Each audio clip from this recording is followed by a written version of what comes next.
Republican strategist and CBS News contributor Frank Luntz is with us. Good morning. Good morning. So what do we make of these changes in the Trump campaign? Well, you don't do it. You have additions. That's traditional in politics. As you get closer to the election, you add more talent.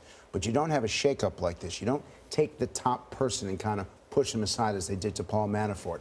And Steve Bannon in particular, he's one of the toughest, most aggressive, most negative operatives in America today. And that signals to me that Trump, rather than softening his approach, is going to double down on being the tough, in-your-face campaigner. And I don't think that that's what Donald Trump needs. These are independent, undecided voters he's going after. They appreciate his message, but they question he himself. They don't like the persona. They don't like the anger. They don't like the hatred. They want change in Washington. They want change in Wall Street, and they think he can bring it, but they don't like him as a person. What about Kellyanne Conway? She has worked with other political campaigns. Yes, and I've known her for 30 years. And this is someone who understands the role of polling and focus groups and messaging. The question is Donald Trump going to listen to her? Does Donald Trump listen to anyone?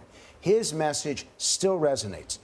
His message is stronger than Hillary Clinton's, but his persona is so upsetting to so many people. That's what's holding him back. And if you take a look at the polling over the last 2 weeks, when Donald Trump finished his convention, he was up by 2 points. Today he's down by 8. And it's all been because of his persona, not his policies and not the issues that he's talked about. Does this deepen the divide within the Republican Party, or does it mend fences in any way? It depends on what Trump says. It depends on what Trump does. They want him to be totally prepared for this debate. They want him to take the campaign against Hillary Clinton. But every time he's talking about Gold Star moms, every time he's talking about Second Amendment and agitating people, every time it's about this conversation right now, Donald Trump is losing. And Roger Ailes?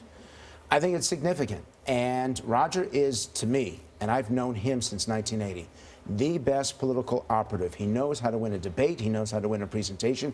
He took George Herbert Walker Bush, and I believe Ailes was the most important person in that campaign.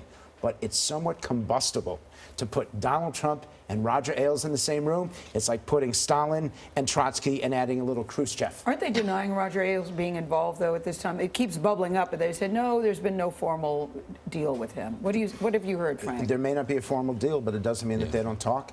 Phone call away. Thank you, Frank. Thank you. Thank you very much, Frank.